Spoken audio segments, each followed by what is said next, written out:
Yesus Tuhan, mulialah namamu. Yesus Allahku, besar kuasamu. Dahulu, sekarang, dan sampai selamanya. Kuasanya tak pernah berubah. Yesus Tuhan, mulialah namanya.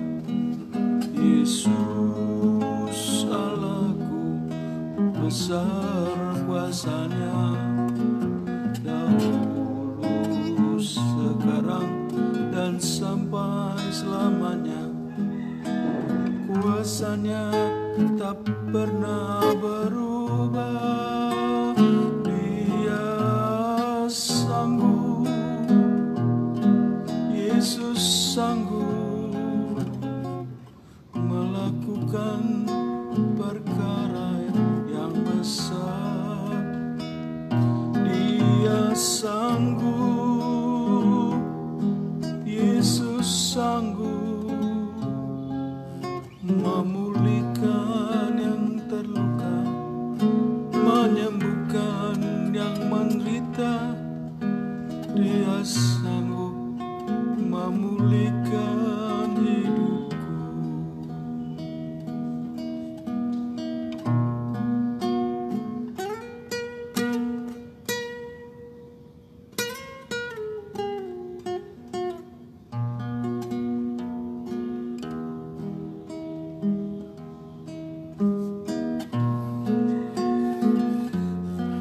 Kaulah Tuhan, penyembuhku. Kau sembuhkan sakitku. Kau berfirman dan sembuhkanku. Kau Tuhan penyembuhku.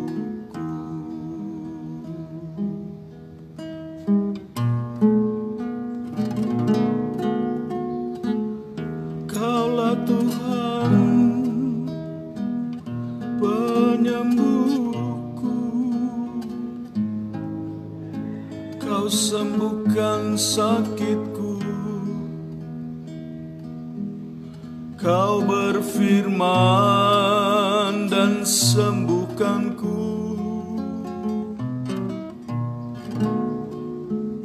Kau Tuhan penyembuhku.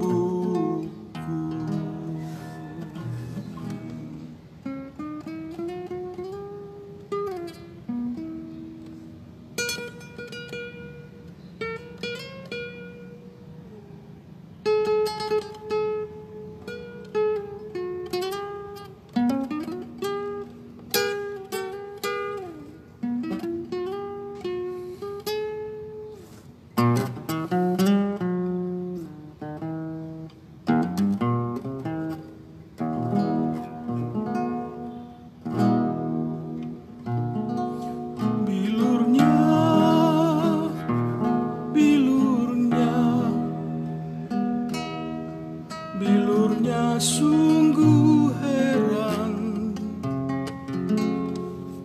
Bilurnya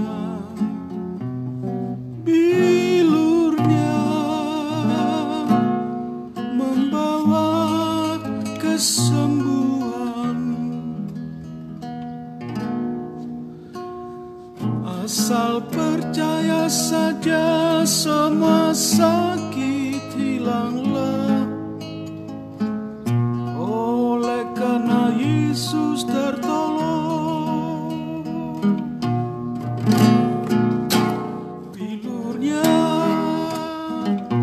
Bilurnya sungguh heran. Bilurnya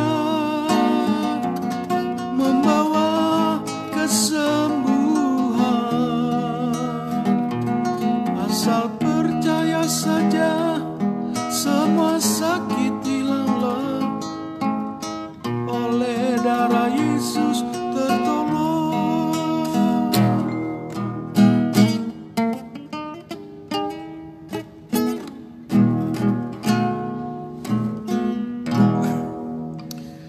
Gracia. Ya, good morning. Selamat pagi.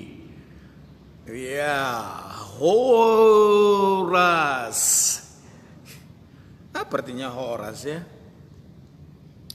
Horas. Ya. Orang Batak itu kalau mau bilang selamat pagi apa? Ya Horas. Kalau mau bilang selamat malam, ya Horas. Kalau mau ucapkan selamat berbahagia, ya Horas. Mudah ya. Jadi kalau ketemu dengan etnik Batak,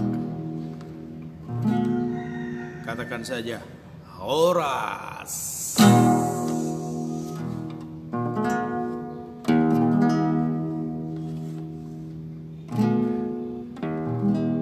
Makanya ada lagu Batak begini gampang ya. Ya kalau mau tahu kita nyanyi. Horas ma, Horas ma, Horas ma tutu. Horas ma, Horas ma, Horas ma tutu. Horas ma, Horas ma, Horas ma tutu.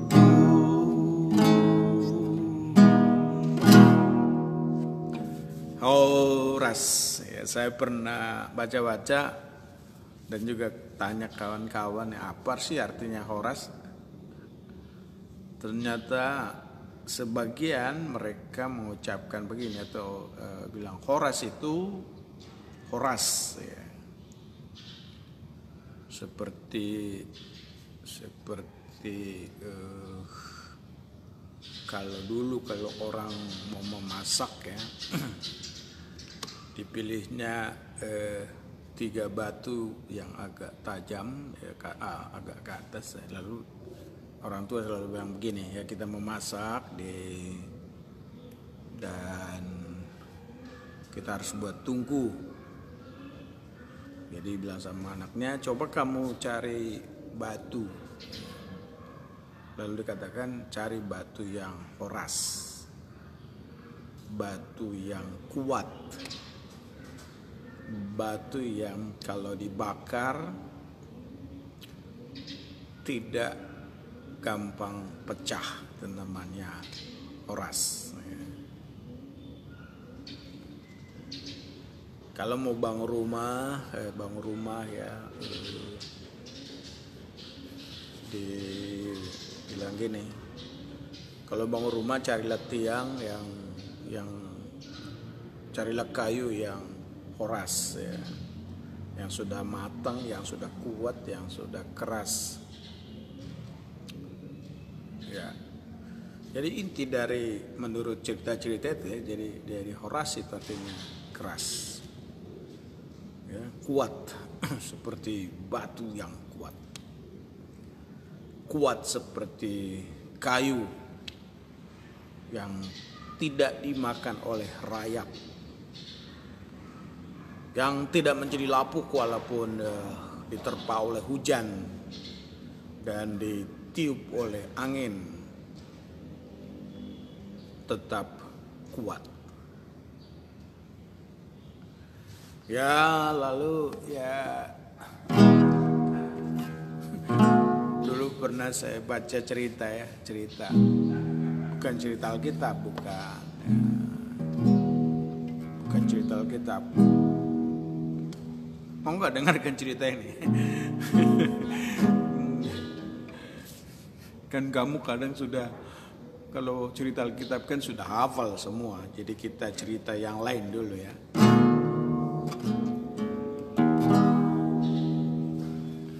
Jadi satu kali ada seorang bermimpi.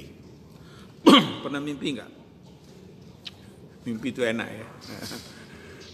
Kita lagi mimpi makan yang enak. Wih, sudah bangun. Ya, ternyata hanya mimpi. kita kadang kalau mimpi kita dapat uang, ya ternyata hanya mimpi ya.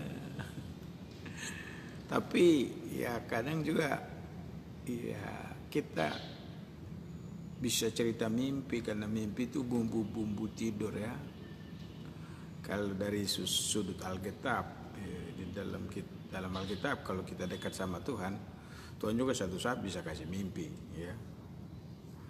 Dalam Alkitab dikatakan dalam kitab Yoel pasal 2, Kisah Rasul pasal 2, pada zaman akhir orang tua akan bermimpi. Apa arti mimpi di situ ya? Mimpi ya mungkin artinya juga bisa artinya visi ya. Visi. Mimpi. Cerita aku tadi apa ya? Mau cerita apa tadi aku? Jadi ada seorang pekerja keras ya, dia mimpi. Pekerjaan kawan ini adalah mengambil atau memecahkan batu dari sungai untuk dibawa dan dibentuk menjadi batu-batu untuk bangun rumah. Ada yang jadi fondasi, ada yang jadi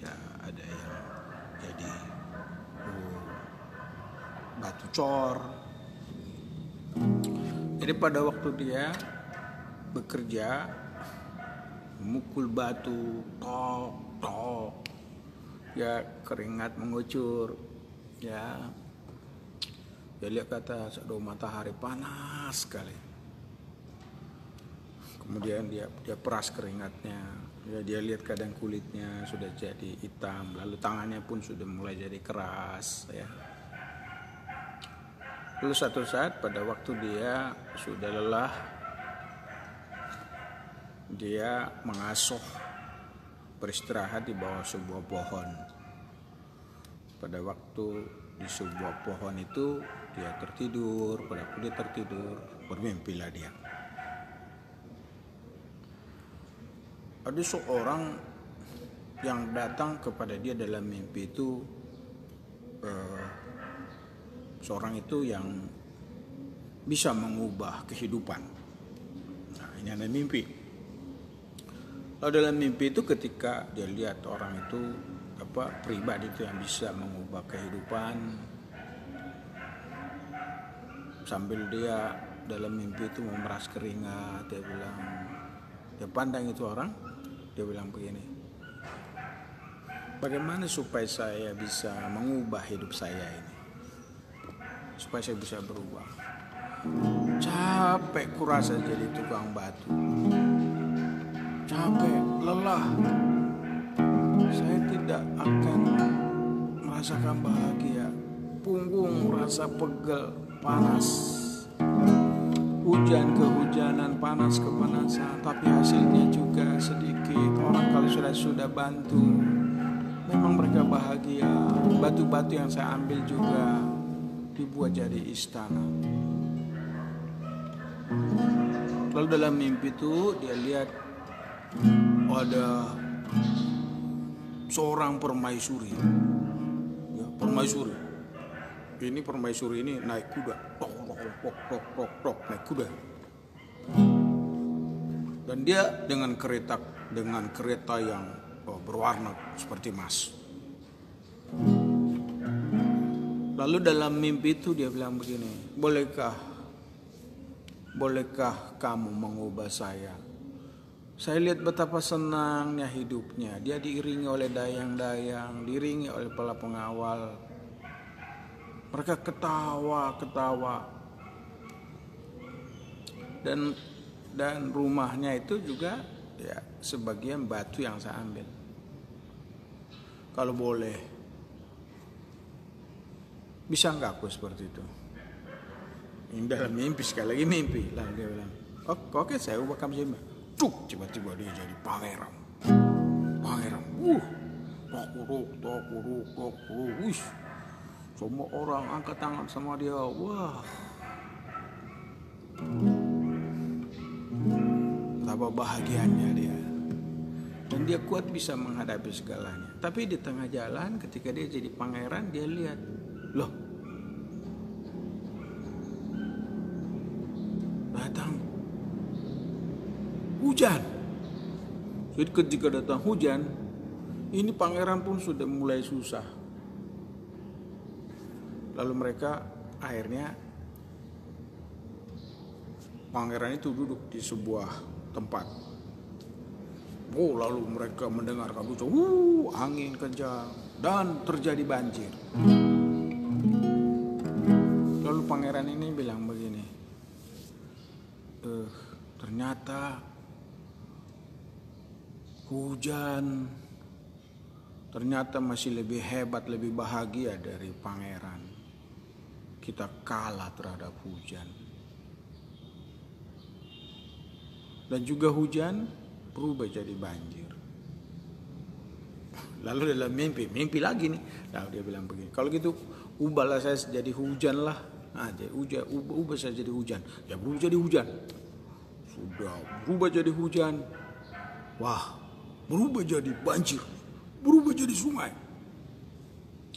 Jadi pada waktu dia jadi sungai, ya, berubah jadi sungai. Oh, betul-betul dia menerpa, menembus pohon-pohon juga tercabut dibuatnya. Lalu pada waktu itu dia sudah jadi sungai, dia menerpa dinding-dinding bebatuan sungai. Wow, wish.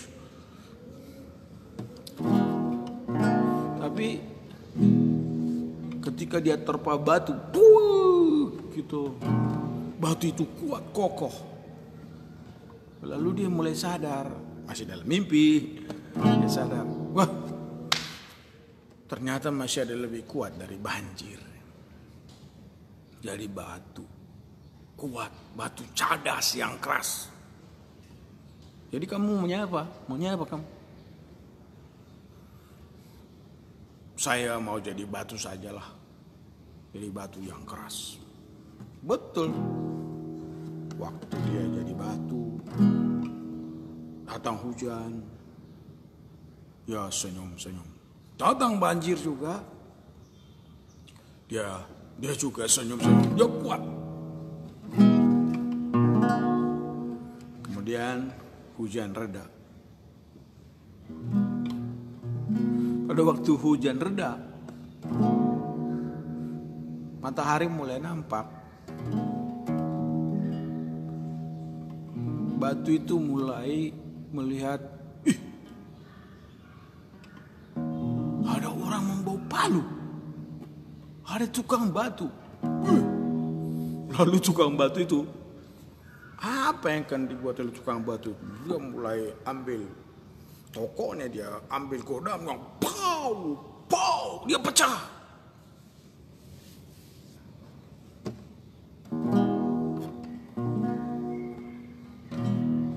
Lalu dia bilang begini, ternyata masih ada lebih kuat dari batu. Siapa yang kuat itu? Itu orang yang memegang palu, memegang godam dengan tokoknya. Kemudian dia bangun.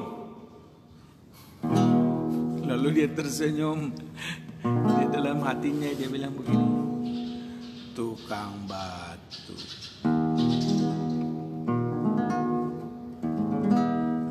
Kebetulan dia adalah orang yang patuh, suka bersemedi sama Tuhan. Lalu dia bilang ini. Lalu akhirnya dia bilang begini, saya bersyukur karena saya jadi tukang batu. Sudah banyak orang yang saya tolong dengan upah yang secukupnya. Ya, dan dia bilang ya, memang jadi tukang batu. Dari situ mulai dia, setelah sadar dia bilang, saya harus kuat. Apapun situasi saya sekarang ini, saya harus menerima dengan syukur. Kalau saya jadi tukang batu, belum tentu anakku nanti tukang batu.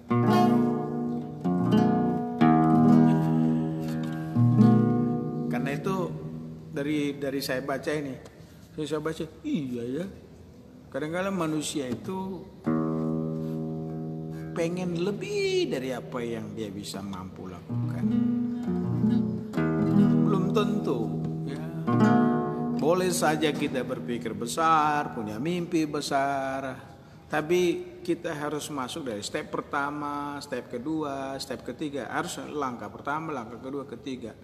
Ya, belum tentu kita bisa mengubah keadaan kita dari situasi sekarang ini menjadi seperti yang lain.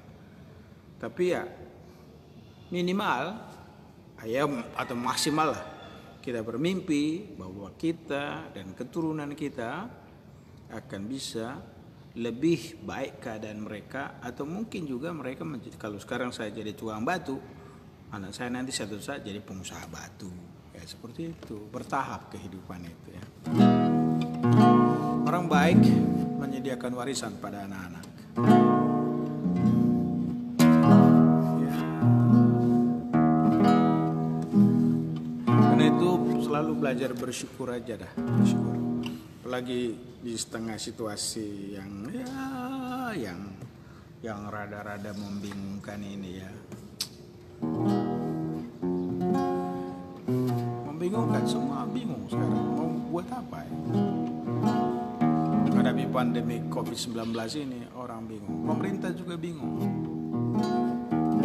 Sampai kadang-kadang mungkin orang nggak bisa lagi bersyukur, kemudian bersungut-sungut, kemudian kritik sana, kritik sini, kamu salah ini. Ya salahkan diri sendiri, kenapa saya nggak seperti itu? Ya sudahlah, stop semua itu. Mari kita lakukan tugas kita. Kita berdoa buat pemerintah, kita berdoa supaya terjadi pemulihan dan mereka diberikan Tuhan jalan keluar. Mereka punya pikiran yang cerdas untuk mengatasinya. Ya, itu mungkin yang kita bisa lakukan sekarang.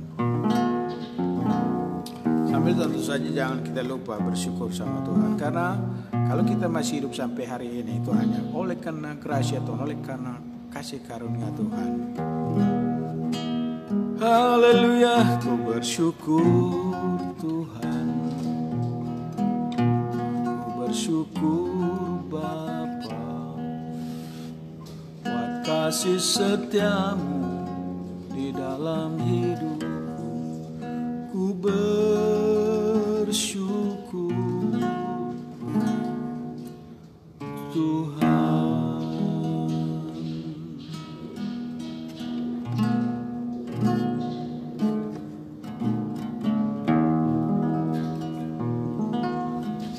Bersyukur Tuhan.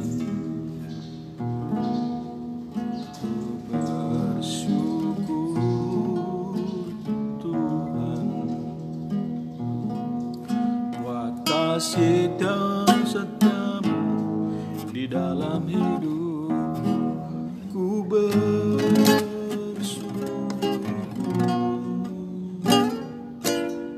ku bersyukur Tuhan.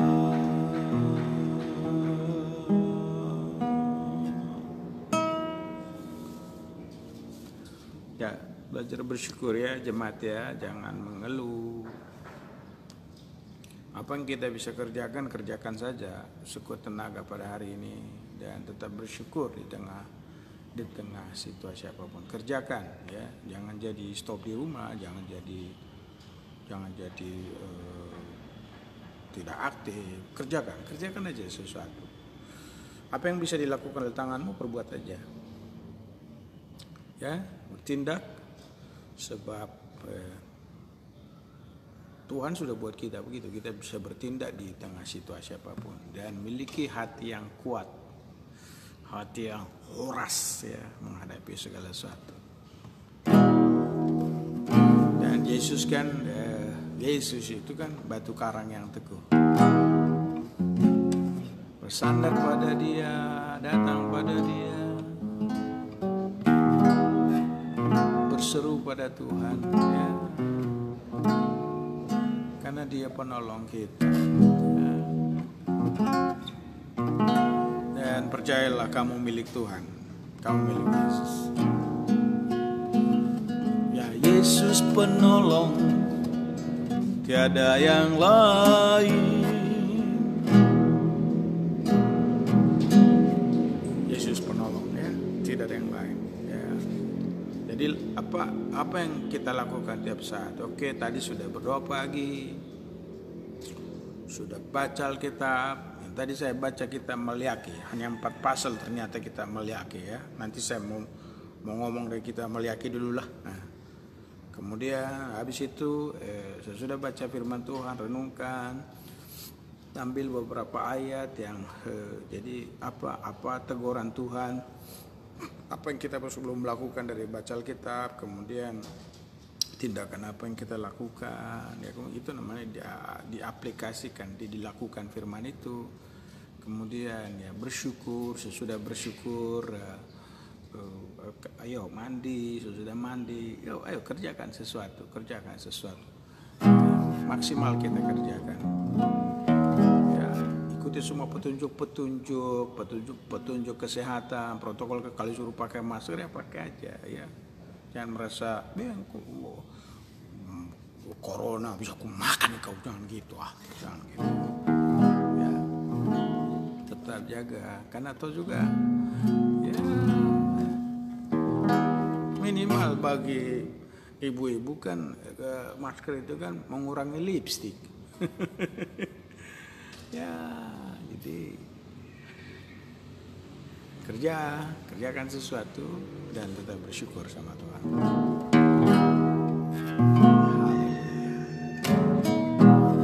Ya, itu saja yang saya bisa ngomong-ngomong pada hari ini. Semoga kamu diberkati, saya diberkati, dan orang di sekitar kita diberkati. Dan jangan lupa, Tuhan Yesus mengasihimu dan kasih karunia-Nya melimpah. Itu sebabnya selalu saya katakan, kasih karunia, grace be to you, kasih karunia beserta dengan saudara. I love you, God bless you, sampai jumpa lagi, haleluya, Tuhan Yesus memberkati.